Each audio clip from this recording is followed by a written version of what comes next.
امام احمد رضا فاضل بریلی میں زندہ اور ہم یہاں زندہ، شاہدرہ والی سرکار راجوڑی میں زندہ۔ اب زندگی کی بات آ گئی تو ذرا دیوان المچل کے سن لو۔ ایک عاشق بریلی سے چلا ہے، سوئے مدینہ کی جانب چلا ہے، سنہری جانیوں کے قریب جا کر پہنچا، عرض کرتا ہے یا رسول اللہ، یوں تو خواب میں آپ نے بڑے جلوے دکھائے ہیں، آج آپ کی تربت میں آیا ہوں، ذرا آمنے سامنے رخ کعبہ کا دیدار کرا دو۔ ایک دن ہو گیا، پردہ ہٹا نہیں، 2 دن ہو گئے، چلمن سرکا نہیں۔ عاشق نے اپنے پر ملامت کی اور یوں کہا تیری کوئی بات کیوں پوچھی رضا، تجھ سے کتے ہزار پھرتے ہیں، اتنا کہنا تھا کہ دریائے رحمت کو جوش آیا، پردہ ہٹا، چلمن سرکا۔ جب رخ رسالت بے نقاب ہوا، امام احمد رضا کی نظر جب مصطفیٰ کے جبل جہاں آرا پہ پڑتی ہے، میرا امام مصطفیٰ کے چہرے کو دیکھ کر بے ساختہ کہیں اٹھتا ہے یا رسول اللہ تو زندہ ہے واللہ، تو زندہ ہے واللہ،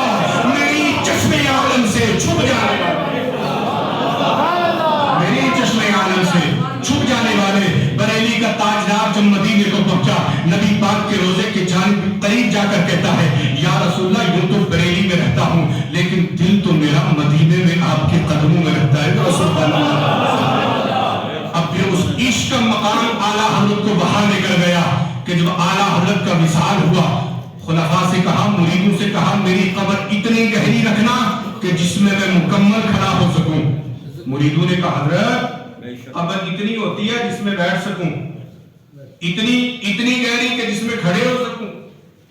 اعلیٰ حضرت کہتے ہیں یار وہ بیٹھنے والی قبریں اور ہوں گی، یہ احمد رضا ہے، بلکہ یوں کہہ دو یہ احمد کی رضا ہے۔ احمد کی رضا ہوئی تبھی اعلیٰ حضرت بنے۔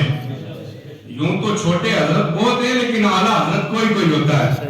وہ بریلی کا اوریجنل پٹھان امام احمد رضا ہے۔ قبر اتنی گہری رکھنا کہ جس پہ کھڑا ہو سکوں۔ حضرت کیا وجہ ہے کہ جب میرے حضور آئیں گے نا،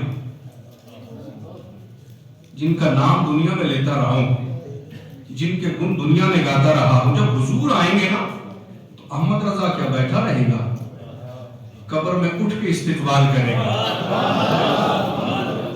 کیونکہ حضور جانا ہے۔ اعلیٰ حضرت کی بارگاہ ایک بندہ آیا نا، کہنے لگا حضور تے شفاعت نہیں کرن لگے۔ امام احمد رضا کو انہوں نے مقابلہ نہیں کیتا۔ احمد رضا بولے ہاں یار گل تے سچی کیتی ہے، حضور شفاعت نہیں کرن لگے، لیکن پتر جی تہاڈی نہیں کرن لگے۔ بالکل نہیں کرن گے، لیکن تہاڈی نہیں کرن گے، میری تے انشاءاللہ ضرور کرن گے۔ اور پھر اعلیٰ حضرت کے جو سلام ہم پڑھتے ہیں نا، مصطفیٰ جان رحمت بلاکم سلام، شمع بزم ہدایت بلاکم سلام۔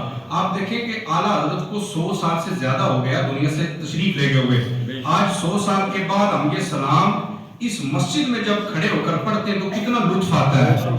ایسا لگتا ہے کہ ہم سبز گنبد کے سائے میں کھڑے ہو کر درود پڑھ رہے ہیں۔ یا اندازہ لاؤ کہ سانو 100 سال کو بعد احمد رضا دے ہاتھا لکھیا دا کلام پڑھن تے اتنی چاہ آندی ہے، جس ٹائم نبی دا غلام احمد رضا کلام لکھ رہا ہوئے گا، اس ٹائم میرے نبی دا کتنا کرم ہو رہا ہوئے گا، ذرا اندازہ لاؤ۔ اور پھر احمد رضا ایک اور تمنا کی تھی، یہ کلام مکمل نہیں کر کے گئے، آخری جڑا اس کا شعر ہے نا کہ مجھ سے خدمت کے قدسی کہیں ہاں رضا۔ اعلیٰ حضرت کیا ہے کہ اتھے گل تھوڑی مکدی ہے، میں تے نبی تا او غلام ہاں کہ میں جس ٹائم اتھے پجنا نا، وہ خدمت تے جڑے قدسی ہیں وہ میرے کول آن گے اور میں نو کہن گے ہاں رضا کی ذرا وہ سلام پڑھو نا جڑا دنیا تے لکھ کے آئے گا۔ مجھ سے خدمت یہ تمنا اعلیٰ حضرت دنیا تے رکھ کے کہنی کہ اتھے پوری ہونی ہے، اصل تے پوری ہونی ہے انشاءاللہ، اور ہونی ہے پوری۔ مجھ سے خدمت کی قدسی کہیں ہاں رضا، ہاں رضا، کیا مصطفیٰ جان رحمت پیدا کروں، شمع بزم ہدایت پیدا کروں۔ یہ نبی کی غلامی کا پٹا اپنے گلے میں ڈالنا پڑتا ہے، اس کے بعد مائیں جا کے قاری یونس اور مفتی عبدالرؤف پیدا کرتی ہیں۔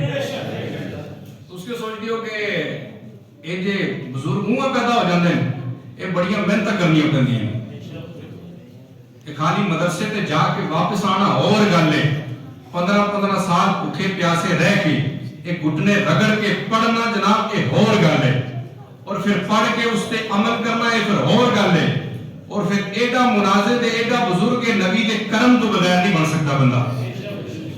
تقریب تو مناظر اہل سنت ہی سننی ہے. میرے تو مناظر اہل سنت ہی ایک فرق ہے.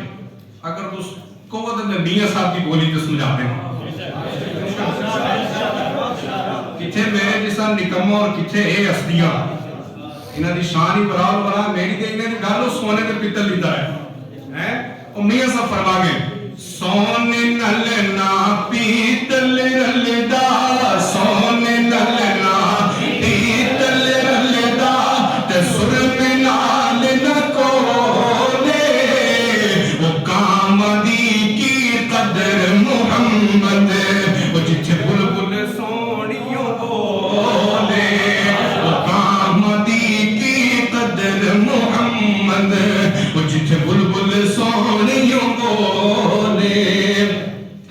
بے درداں دی یاری ایویں, بے درداں دی یاری ایویں, وہ جینے دکان لوہارا, وہ کپڑے پاویں کنج کنج رہیے, چھنے کا پین ہزارا, وہ کپڑے پاویں کنج کنج رہیے, چھنے کا پین ہزارا. اللہ رب العزت نے اس ماہ سیام کی اس مبارک مہینے کو ہمارے لیے بہت ہی محترم بنا کے بھیجا ہے, اور اس پورے مقدس مہینے میں تمام راتوں کی جو افضلیت والی رات ہے وہ شب قدر ہے, تمام راتوں کی سردار. ان میں نے تو سمجھنا اس گل میں کہ شب قدر سانو لبی کیوں ہے. کیا پٹاخے تھوڑا مستے لبی ہے؟ گلاں میری تھوڑی سخت ہیں لیکن تھوڑی برداشت کرنی ہے. میں بھی اس سے بھی ملوث ہاں تے تسی سارے ساڈے گھراں دی گلاں ہوندیاں نا, پیسے پیو دیندا ہے تے تاں پتر پٹاخے لے کے آندا ہے. اگر تشریف تے چار ڈنڈے مارے دے ہون نا تے پتر دی مجال ہے کہ جب شب قدر علی اتنی پاک رات والے دیہاڑے بھی پتر پٹاخے لے کے آوے. اس شب قدر والے دیہاڑے ساڈی اکھاں ویکھدیاں, ساڈے نوجوان شراب پی کے نالیاں تے نہیں ٹٹھے رہندے.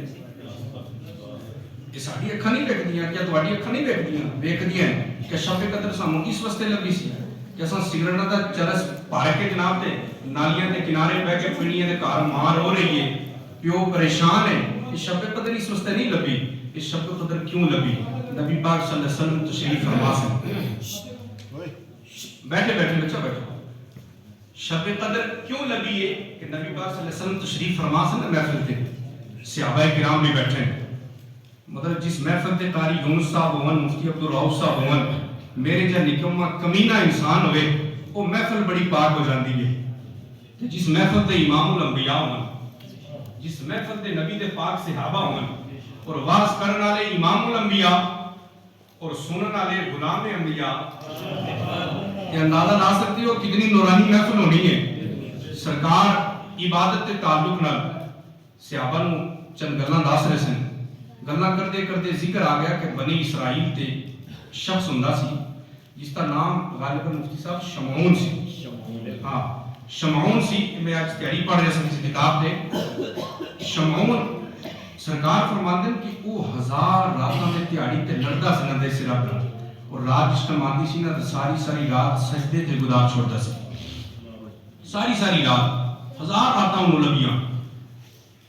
صحابہ کہنے لگے یا رسول اللہ کیا بات ہے, پھر بنی اسرائیل دے اس جنے دا مقام آستے نہیں نہ پا سکتے, کیونکہ ساڑی جنی عمرہ ہیں وہ بڑیاں کم ہیں, بڑیاں مختصر ہیں, آستے نہیں پا سکتے ہو رات.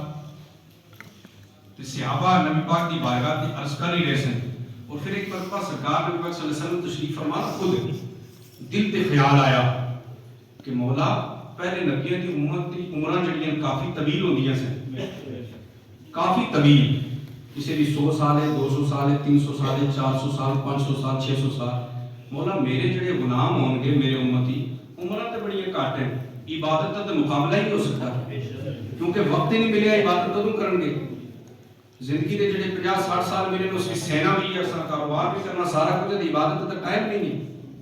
ذرا سبحان اللہ کو ذرا تو سبحان اللہ. دل ہی دل میں مدینے کے سلطان نے خیال کیا کہ پروردگار عالم میرے غلام اتنی عمر والے نے عبادت کا مقابلہ کیسے.